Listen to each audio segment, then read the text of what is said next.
આજે દારૂ પી અને મારા ત્યાં ઓઢવની અંદર એ લોકો જે આવ્યા હતા એમનું કેવું એવું હતું કે મેં નમસ્કાર મિત્રો, સ્વાગત છે આપણી ચેનલ એક્ટિવ ગુજરાત પર।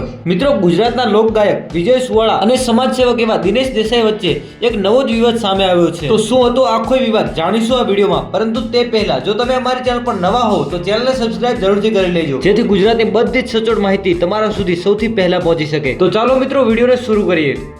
મિત્રો, આ વિડીયોમાં હું મારા પોતાના ઓપિનિયન આપી રહ્યો છું, તો કોઈએ પર્સનલી ના લેવું। વાત શરૂ કરતા પહેલા હું તમને જણાવી દઉં કે દિનેશ દેસાઈ અને વિજય સુવાળા બંને રબારી કમ્યુનિટીમાંથી આવે છે અને બંને જ બીજેપીના સંગઠનમાં જોડાયેલા છે। દિનેશ દેસાઈએ સમાજ સેવાના કામ કરે છે અને સાથે સાથે ભાજપના કાર્યકર્તા તરીકે પણ કાર્ય કરે છે, અને વિજય સુવાળાએ ગુજરાતી કલાકાર છે અને સાથે સાથે માતાજીના બુઆજી પણ છે, અને તેની સાથે સાથે તેઓ બીજેપી સંગઠન સાથે પણ જોડાયેલા છે। મિત્રો, આ તો હતો પરિચય।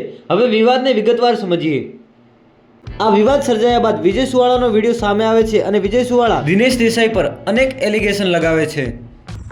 નમસ્કાર મિત્રો, હું આપ સૌનો વિજય સુવાળા। મિત્રો, હમણાં તાજેતરમાં જ ઓઢવ પોલીસ સ્ટેશનમાં મારા વિરુદ્ધ એક ખોટી એફઆઈઆર દર્જ કરવામાં આવી છે, જે વિશે હું એક બે વાત કહેવા માગું છું ગુજરાતની જાહેર જનતાને કે મિત્રો, આ દિનેશ દેસાઈ નામનો વ્યક્તિ સસ્તી પ્રસિદ્ધિ મેળવવા માટે 3-4 વર્ષથી મારા પાછળ પડી ગયો હતો, મને હેરાન કરતો હતો, મારા જોડે ખંડણી કરતો હતો, ઉઘરાણી કરતો હતો।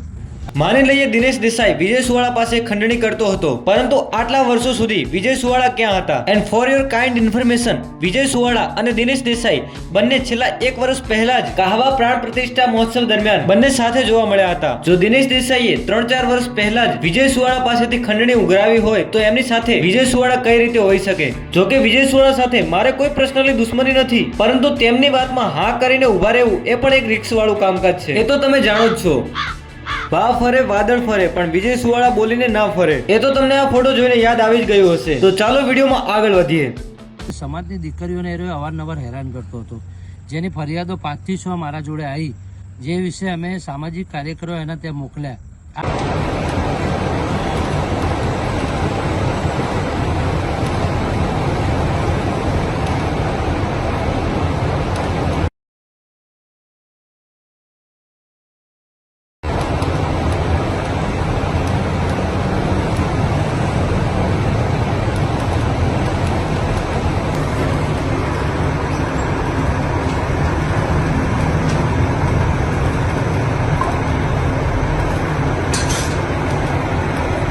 આ સામાજિક કાર્યકર્તાઓ ધોકા, લાકડીઓ અને હથિયારો સાથે શું કરી રહ્યા છે? અને મેં સાંભળ્યું ત્યાં સુધી આ સામાજિક કાર્યકર્તાઓ થોડું ઇંગ્લિશ પાણી પણ પીને આવ્યા હતા। કરવાને તો દિનેશ દેસાઈ પણ આ બધું જ કરી શકતા હતા, અને જો સામે આવી ગયા હોત તો ન જાણે શું થઈ બેસત, પરંતુ તેમણે સમજદારીનું પગલું ભર્યું અને પોલીસને જણાવ્યું। અને રાજકારણમાં એ આમ આદમી પાર્ટીમાં જોડાયો આ ભાઈ, એ પછી ભારતીય જનતા પાર્ટીમાં આવ્યા પછી એનો આ 4 વર્ષથી છેલ્લા 4 વર્ષથી સંઘર્ષ મારી જોડે ચાલુ રહેતો હતો।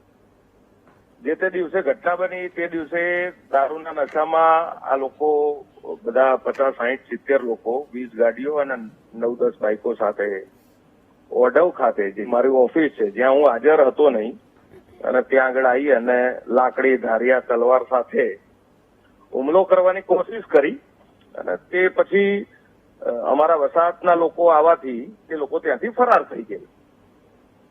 પરંતુ કયા કારણોસર હુમલો કરવામાં આવ્યો હતો? શું એ લોકોનું શું કહેવું હતું? કોઈ માંગ છે કે શું તમારી પાસેથી? મારી જોડે અવારનવાર અલગ અલગ લોકો દ્વારા કંઈક ને કંઈક માંગણી કરતા હોય છે। હવે કેવા પ્રકારની માંગણીઓ દિનેશભાઈ? રાજકારણ છોડી દેવાની માંગણી કરતા હોય છે, પૈસા આપવાની માંગણી કરતા હોય છે। આ બધી માંગણીઓ મારી જોડે કરતા હોય છે કે ભાઈ તું 15 વર્ષથી રાજકારણમાં છું તો રાજકારણ છોડી દે, એવી પણ માંગણીઓ કરતા હોય છે।